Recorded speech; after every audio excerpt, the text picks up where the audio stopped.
Thank you for joining us. I'm Felicity Ezewike. The Chief of Army Staff, Lieutenant General Olufemi Oluyede, has assured Nigerians that the Lukarawa terror group will soon be eliminated, citing ongoing joint military operations with neighboring countries.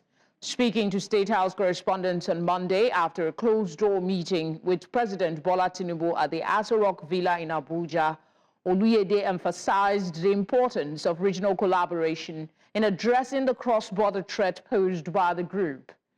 The Army Chief expressed confidence in the effectiveness of the coordinated efforts, reiterating the commitment of the Nigerian Armed Forces to restoring peace and stability in affected areas. In the meantime, the Nigerian Army and their counterparts from Chad, Niger, and other neighboring countries have begun joint patrols to counter cross-border threats posed by the Lakurawa terrorist group.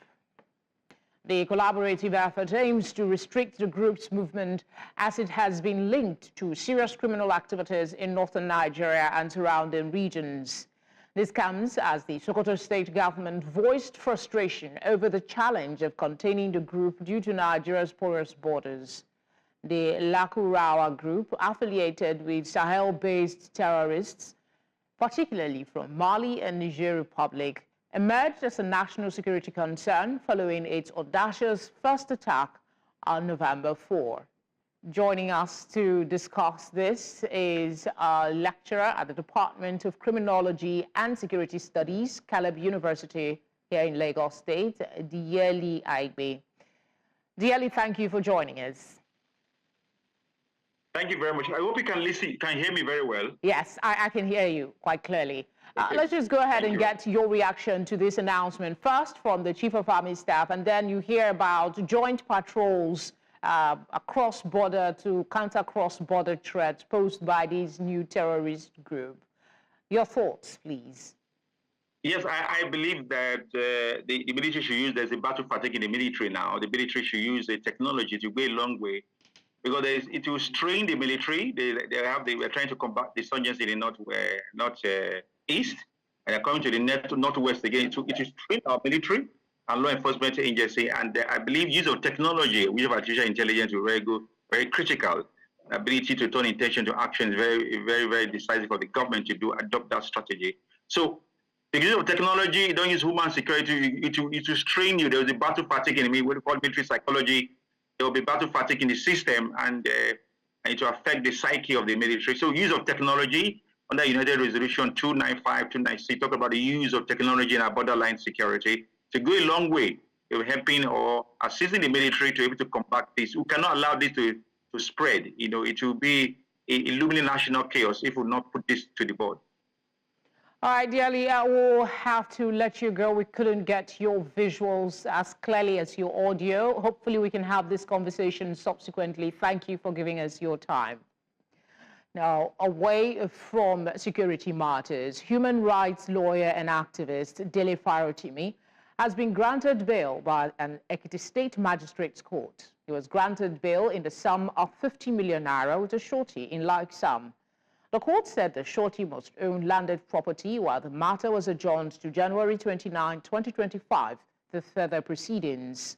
Farotimi was remanded last week Monday by the court in Ekiti for allegedly defaming a legal luminary, Afe Babalola, in his recently published book, Nigeria and its Criminal Justice System. There has been an outrage over his arrest and subsequent prosecution, with legal opinions divided over the actions instigated by Babalola. The Southeast Caucus in the Senate has joined calls for more extensive consultations on the tax reform bills currently before the National Assembly. Leader of the caucus and representative of Abia South, Senator Enyinnaya Baribe, announced this after a closed-door meeting with senators from the 5 southeastern states held in his office. Abaribe clarified that they are not opposed to the proposed bills, but insist that broader discussions are essential before the legislation moves forward for full consideration and passage in both chambers of the National Assembly. The decision of the Southeast Caucus is that as much as we are not against the bill, that we would also have to do further consultations with our different constituencies and the state governments. And we think that the result of those consultations will lead to a better bill being passed and a much more equitable framework for finances in this country.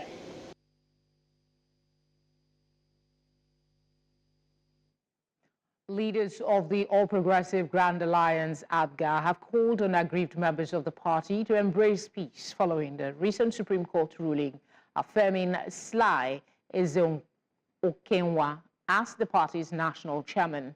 The appeal was made during the party's National Executive Council meeting, which held in Nigeria's capital, Abuja. Our correspondent, Joshua Imarayi, brings us more details in this report.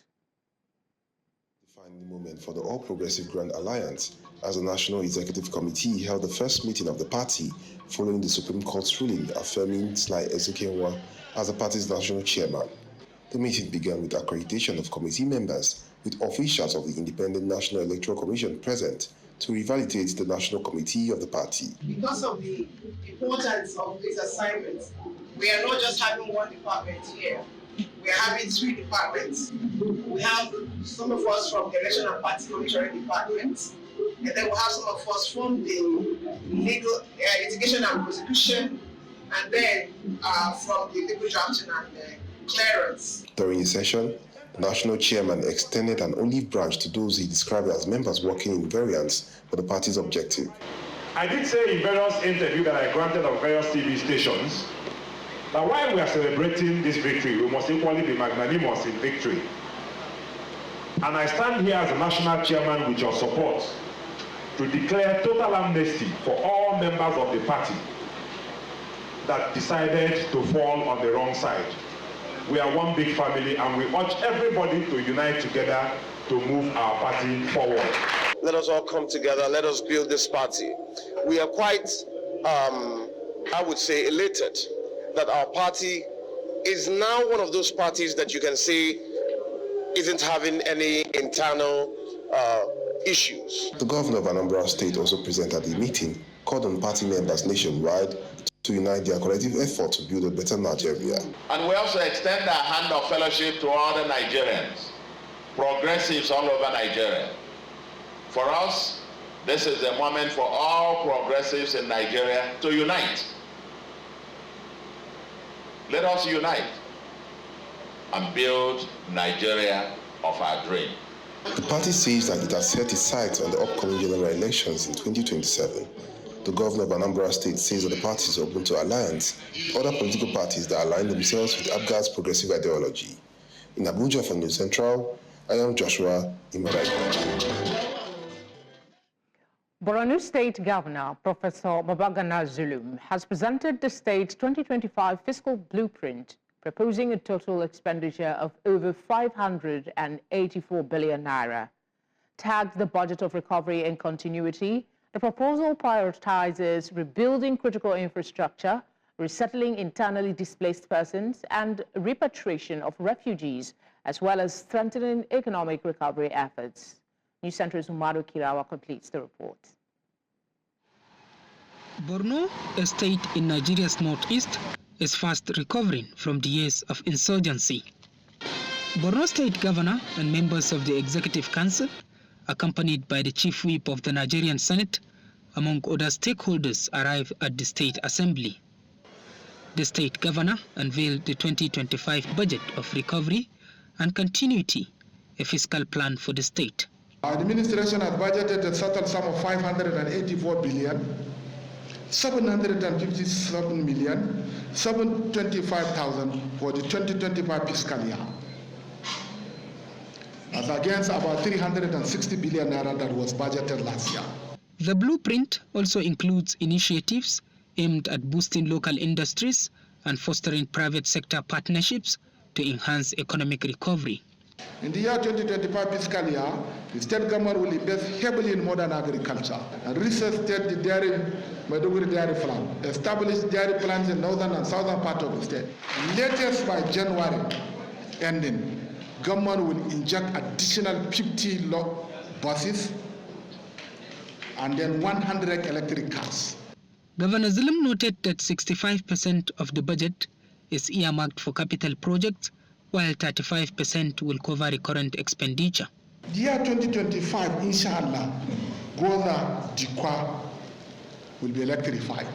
Extension of electricity to Gajira Mongona and Baga will be facilitated. The Borno State Primary Healthcare Development Agency will revitalize 100 primary healthcare centers in the state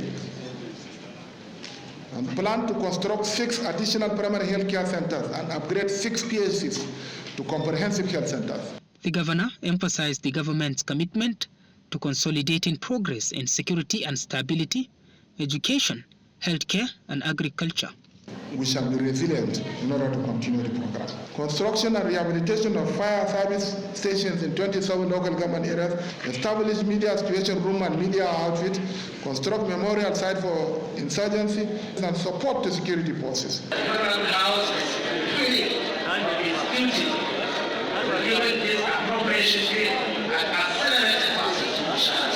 The Assembly is expected to deliberate on the budget in the coming weeks to hasten the recovery process in Borno. In Maiduguri for News Central, Umaru Kirawa. Staff of Nigeria Law School to get new accommodation as the FCT Minister flags off construction of 10 units staff accommodation. Details when we come back from this short break. If you've just joined us, you're watching Tonight. A reminder of our top stories. Army Chief assures Nigerians of victory over new terror group Lakurawa. Court grants human rights lawyer Dele Farotimi 50 million naira bail over alleged defamation. ABGA leaders call for unity following Supreme Court judgment on party leadership crisis. And Ghana's Electoral Commission declares former President John Mahama winner of presidential elections. Let's bring you news from the Federal Capital Territory. The Minister, Nyesom Wike, has flagged off the construction of 10 units of residential accommodation for the Nigerian Law School staff quarters in Buari, Abuja. The Minister assured the school that the FCTA administration will continue its support for the judiciary, promising more projects in the 2025 budget year. Amadine Uyi reports. It is day 5 of the FCTA flag-off ceremony. The minister of the FCT this time led the team to the Nigeria Law School in Buari to flag off the construction of 10 units of staff accommodation for the school staff quarters. He says that this will not be the last, as more projects will be provided for the law school in subsequent budgets, highlighting some of them. We will provide both for the female and the male to be 2025 budget. If anybody is angry with us, let him wait for his turn. When a lawyer, when you become the minister of FCT, do for your own profession that way. So I'm not going to be intimidated by anybody. Some members of the judiciary present commended the minister for the gesture, saying that the project will support the law school in carrying out its obligated duties. Today, 9th of December 2024, will be included in the list of red letter days in the history of Nigerian Law School. We all recall that when His Excellency held sway in Rivers State as governor, we witnessed an unprecedented intervention by the government of Rivers State in the infrastructural development of the Nigerian Law School. The construction of the 10 staff quarters for the Nigerian Law School and also provision of utility vehicles will go a long way in assisting the Nigerian Law School to fulfill its mandate. We are not taking this for granted. The Attorney General of the Federation and Minister of Justice also expressed his delight at the project, saying that the minister has continued to prove his doubters wrong because of his outstanding qualities. Whether or not you like him, you cannot dispute the fact that he's a performer. And is one person you always know where he stands. No matter what, you will know where he stands, even if you don't agree with him. He does not pretend. And another thing is, he does not embark on any project he has no money to drive. Despite all the eulogies, the minister urged praise singers to instead commend President Bola Tinubu for his support for the FCT administration to help achieve its responsibilities. So when people say we are doing something, let me use local parlance. People say, monkey the job, monkey the job. Now we are tree near tree. If the tree is not close to tree, monkey cannot jump. You understand me? So all this FCT minister is doing this, is doing that. It's because there's somebody behind him who's giving him all the necessary support, and that's Mr. President. The minister also provided several vehicles for the school to ease their transportation needs. In Abuja for News Central, I am Amadine Uyi. Away from that, Ijaw traditional rulers from Delta, Bayelsa, Edo and Ondo State have returned from Agadagbabu in Sabagaria, Kolokuma, Opokuma local government area of Bayelsa State, South Nigeria, after a 3-day visit to the Ijaw Holy Land. According to them, the spiritual pilgrimage afforded them the opportunity to perform some cleansing rituals and spiritual exercises for their kingdoms. Addressing newsmen shortly after their arrival at the Warri Club in Delta State, the Pere of Arogbo Ijaw Kingdom in Ondo State, Zacchaeus Egbenu, explained that the yearly ritual is to seek the good of the country and the Ijaw nation, as he proclaimed that the next year will be fruitful. Specifically, this year, we pray for Mr. President. We pray for his economic reforms, for the materialization and actualization of his economic reforms, so that the hunger in the land can pass away through the intervention of God and his mercies. God said in the book of 2 Chronicles chapter 7 verse 14, if my people who are called by my name will humble themselves and pray and seek my face, I will hear their prayer, I will heal the land. It's only God that can heal this country, Nigeria. From all the economic hardships, from all the tribulations, from all the sufferings of the land that we are crying, use and cries, only God can intervene and heal this land and make everybody be joyful once again. And we, the royal fathers, by his mercy and grace, are taking it upon ourselves annually and yearly to go to Agadagbabu, our holy land, to go and fast and pray. And that we are done. And we believe that God has already answered our prayers. Because they believe in the unity of this country. They also believe that leadership comes from God. They believe that there can only be one president at a time. And so for them, they will only back Mr. President, Bola Ahmed Tinubu, President Bola Ahmed Tinubu, to succeed. And as far as they have gone to pray, this country will see a new lease of life. That is what they are born to do. So we are happy that our people have got that self-realization, so that every day we don't, when you criticize, you also pray for the person to succeed, and that's what they have done.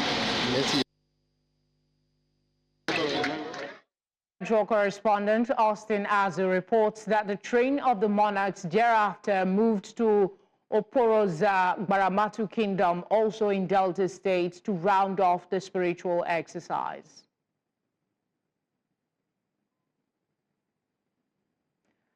Activists have called for a joint effort in ensuring fight against gender-based violence is not relegated until everyone does their bit for the safety of women. As part of activities marking the 2024 16 Days of Activism, attention is drawn towards causes and way out of women living with the effects of violence of all sorts.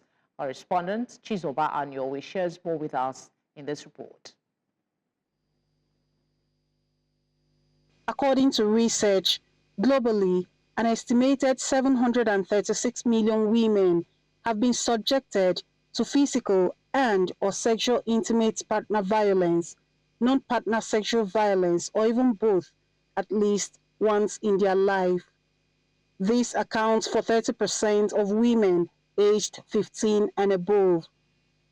It is on this premise that the Nigerian Women of Journalists in Plateau State organized this one-day lecture to chart a way forward for women in the face of violence of various forms. In handling gender issues, we should take note of confidentiality, respect, individualism, treat everybody the way a person is. This annual event is a significant moment in our collective effort to amplify the voices of survivors, challenge harmful gender stereotypes, and advocate for a free society from violence and discrimination. The fact that we have to wait for the end of the year, take up 16 days to talk about an issue that affects us is a problem. And I think we should start to address that problem as Norwegians, and the earlier we know that, the better for us to start to understand that the 16 days can be mere rhetorics if we don't address the real concerns. This was also the tone of a sensitization campaign by the Jamilu's Aid and Relief Initiative in partnership with Like Minds Community Development Initiative to unite in order to end violence against women and girls. We have set up some structures as regards those that have been involved in this violence, and then we have also seen where we can conduct therapies, PSS sections on these people, and then to reduce the trauma and then move on. Even in this community where you discover through gender-based violence, a lot of people had lost their life, a lot of people are incapacitated and all that. So it's a very good awareness that if such kind of campaigns would be encouraged, I believe there will be a lot of change. As this sensitization and activism continue, both women and men are urged to make daily effort to ensure the safety of women and girls beyond just waiting for this annual event. In Jos for News Central, Chizoba Anyomi. Nigeria's federal government says that it is collaborating with the United Nations Education, Scientific and Cultural Organization and the European Union to develop policies that will reposition the nation's creative sector for sustainable development. This was made known in the nation's capital, Abuja, by the Minister of Arts, Culture, Tourism and Creative Economy, while launching an initiative aimed at unlocking the huge potentials available in Nigeria's vibrant creative sector. Our correspondent, Idong Joseph, has more on this. The recent creation of the National Intellectual Property Policy and Strategy, the National Tourism Policy, and the review of the National Cultural Policy are considered key steps aimed at revolutionizing and projecting the nation's cultural sector, attracting investments, creating jobs, and promoting cultural exchange. UNESCO. With more policies set to be developed for the creative sector, UNESCO and the European Union have expressed their support to ensure that the policies are consistent with global standards. It was under an application from the state of Nigeria through the ministry that they applied under a window which was made possible and available through UNESCO and thanks to the sponsorship of European Union. We are doing this responding to the Mondial Declaration of Mexico City, which encouraged stakeholders to do this and enhance funding for cultural policies.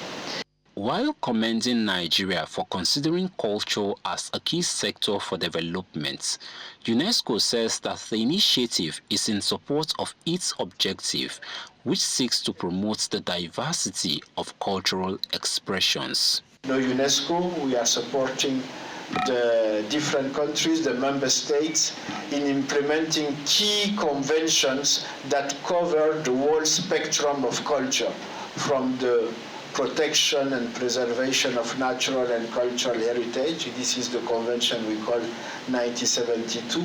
Nigeria's Minister of Arts, Culture, Tourism and Creative Economy assured that the government is committed to creating the right framework to boost investment in the creative sector. Let me assure you that the administration of His Excellency, President Bola Ahmed Tinubu, GCFR, is focused on ensuring sustained partnerships for national development and is keen to create the right framework that encourages ease of doing business. This initiative highlights Nigeria's determination to place its cultural and creative sector at the forefront of economic and social development. In Abuja for News Central, I am Idonk Joseph. Ghana's Electoral Commission has officially announced former President John Mahama as the winner of Saturday's presidential election, securing 56% of the vote. The declaration was made by the chairperson of the Electoral Commission, Jim Mensah, following the resolution of disputes in key constituencies that initially delayed the collation process. Tensions across the nation eased significantly after Vice President Mahamudu Bawumia delivered a concession speech, effectively paving the way for Mahama's return to leadership. Post-election unrest in parts of the Savannah, Eastern and Greater Accra regions had temporarily disrupted the collation process. Despite these challenges, the announcement marks the conclusion of a closely contested race, with Mahama now set to lead Ghana once again. I have the singular honor as the returning officer of the 2024 presidential election to declare His Excellency John Dramani Mahama as the winner of the 2024 presidential election and the President-elect of the Republic of Ghana with a total percentage of 56.55%. Congratulations, sir. It is finished. Thank you very much.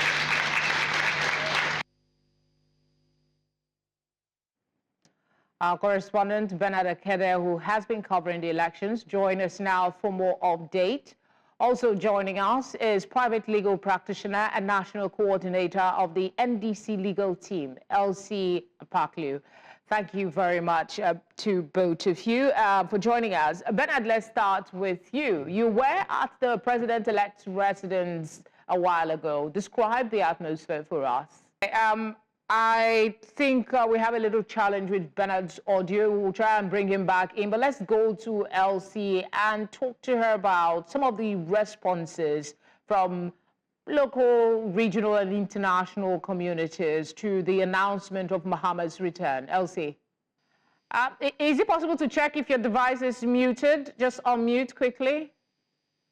Thank you very much, and a very good evening to your viewers and listeners in Nigeria and across the world. This is a very great moment for my country, Ghana. It's a historic moment for our country. There has never been any election that any leader, since we have returned to competitive democratic rule from 1993, we have never experienced a government or a president winning a massive vote of the electorates as the mandate that Ghanaians, the good people of Ghana, have given to His Excellency John Dramani Mahama. Win 56.55% of the total votes of Ghanaians means a lot. For me as a young person, for me as a practitioner of law, and then for me, as somebody who is in enterprise, we see this as a moment of hope, restoring the hope of our country, Ghana. We see this as a moment for Ghana to restore its pride as the beacon of democracy in Africa. We see this as an opportunity for Ghana to restore its governance processes. We see this as an opportunity for Ghanaian young people to recognize that Ghana can work again. And for me, what is also appealing, or what is interesting for me about this victory, is that this is the very first time in our political history that a party has elected, or the country has elected, a female as a vice president. And for a woman like me, it means a lot for gender empowerment. It means that because of the decision of the National Democratic Congress and the good people of Ghana to elect Her Excellency Nana Jane Opoku-Agyeman as the Vice President of Ghana, young people, young women can have the courage that they can also assume leadership position in our country. So I'm excited. I'm happy about this. I see a lot of hope, and I know Ghana is coming back on track again. It is indeed early days yet, but some would argue it is also the perfect time for agenda setting. What should be his first priorities in your view? His Excellency President-elect John Dramani Mahama has been very straight. He has a social contract with the people of Ghana that he promised in his manifesto. And I was excited listening to him today. The speech was very reconciliatory. He gave a lot of hope to the good people of Ghana. He is going to work very hard to ensure that corruption is minimized. He has promised a transparent governance and government in Ghana. He is going to hit the ground running. He has promised the good people of Ghana that he is not going to overemploy or increase or have a huge number of people in governance. He has assured the good people of Ghana that he has come back to restore the lost dignity of Ghana as a country. So he's bringing Ghanaians together. He's putting people together. He's relying on the expertise of Ghanaians to work together to bring the economy back to shape, to reset the country and make Ghana great again. All right, Elsie, we'll have to leave it there for now. Thank you very much for speaking with us, and congratulations once again for your country's new president-elect. All right, let's, almost forgot to say we could not connect with Bennett. We apologize. Hopefully we can have him on subsequently for updates on what has happened so far. For now, let's go over to our business desk for today's business update.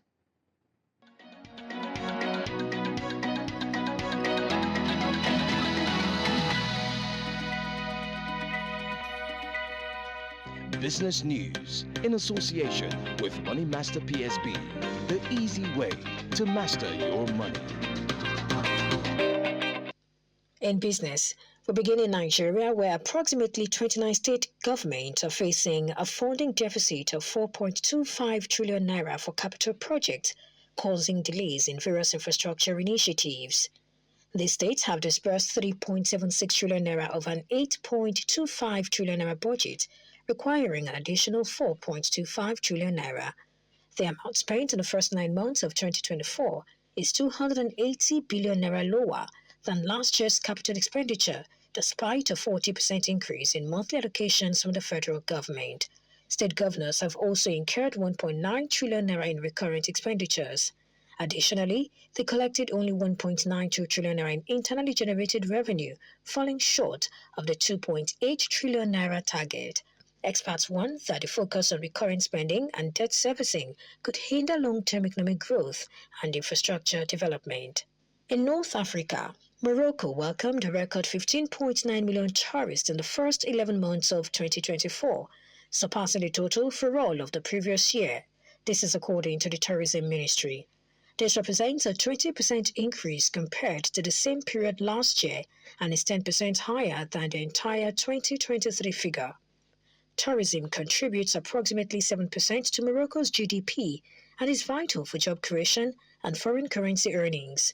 The tourism minister, Fatim Zahra Amo, attributed this success to the country's strategic roadmap aimed at positioning Morocco among the top 15 global tourist destinations. With plans to reach 17.5 million visitors by 2026 and 26 million by 2030, Morocco is enhancing air routes and promoting new destinations to support this growth. And finally, in Southern Africa, South African Reserve Bank Governor Lesetja Hanyago emphasized the need for caution in adjusting interest rates to avoid future regrets. He stated that in uncertain times, the central bank must not contribute to market noise. Last month, the bank reduced its key interest rate by 25 basis points to 7.75%, despite calls for a larger cut, following a drop in annual inflation to 2.8% in October.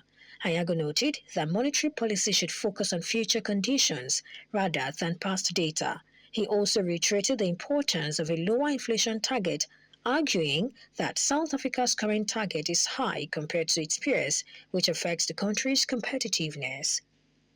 And that's a package on the business news at this time. Thank you for watching. I am Perpetua Fasame-Peter. The news continues shortly.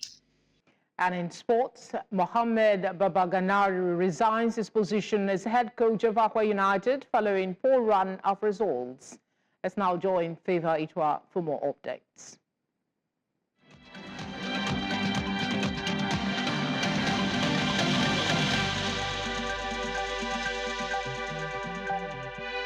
Sports Update, brought to you by Corn Oil. Corn Oil, we go the extra mile.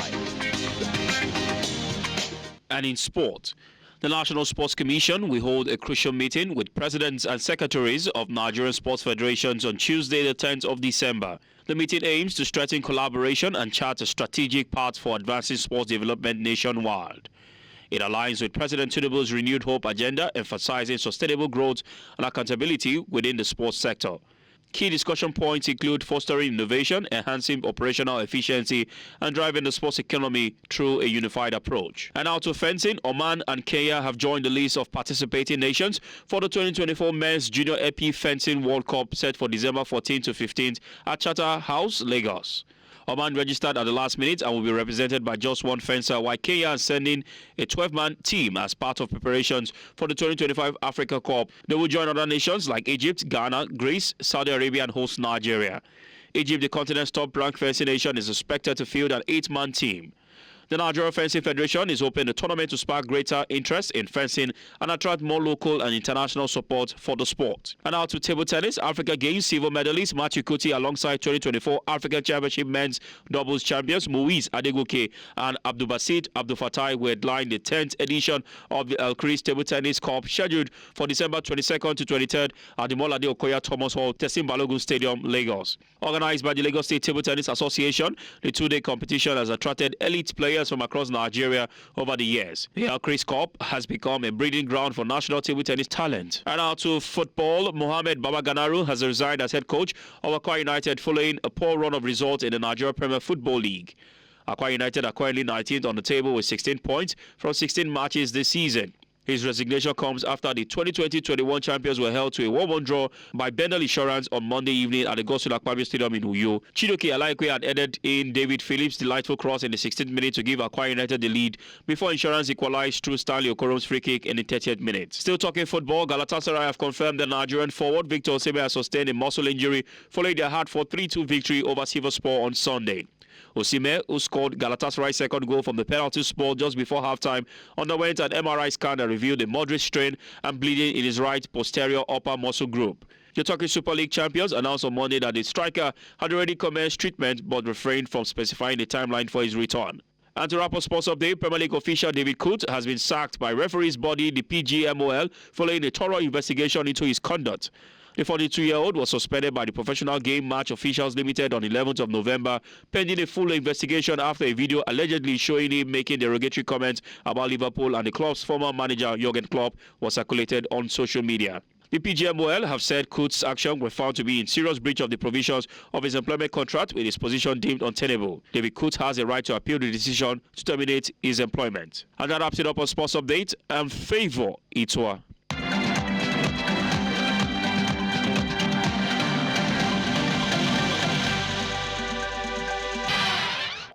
Entertainment news in association with Glow Unlimited.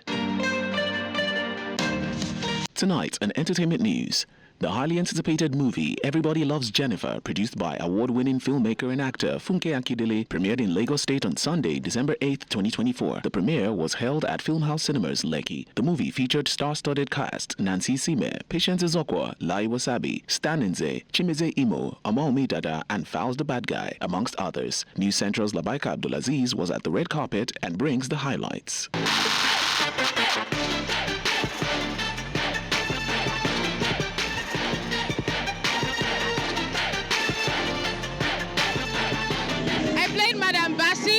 Totally different from who I am in real life, and she's a very interesting character, and I think a lot of people will get to love her. What was it like playing it? It was fun, it was easy, it was brilliant. It's phenomenal. I'm proud of her because she reminds me of myself a lot. Evolving and taking chances, taking risks, and including more people, growing with people, creating stars, improving in the business, being a stakeholder in the business. That's what I saw, and I'm proud of her.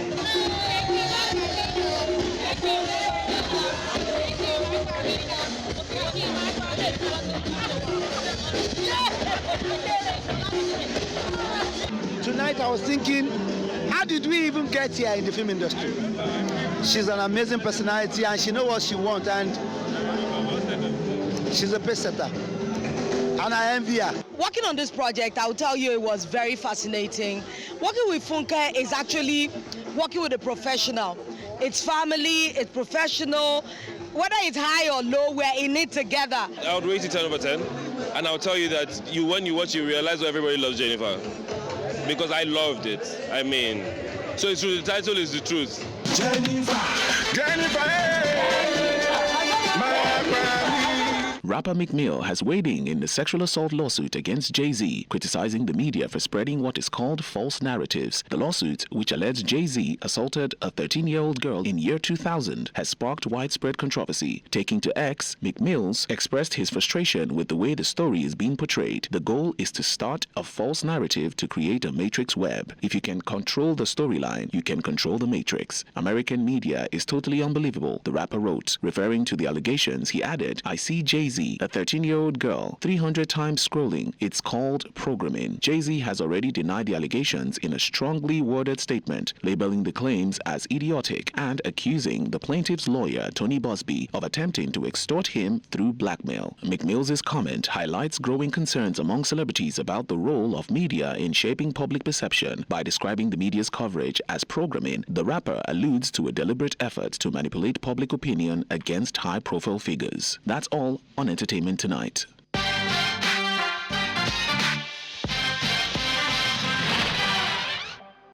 And that is all for tonight. But before we go, let's take another look at some of the headlines. Army chief has assured Nigerians of victory over new terror group Lakurawa. Court has granted human rights lawyer Dele Farotimi 50 million naira bail over alleged defamation. Abga leaders have called for unity following Supreme Court judgment on party leadership crisis. We also brought you news that Ghana's Electoral Commission has declared former President John Mahama winner of presidential election. You can catch up on all the latest news and trending stories by watching News Central live on DSTV channel 422, Star Times channel 274, Avo TV, and on YouTube. Thank you as always for your kind company. Have a good night rest, and I'll see you tomorrow.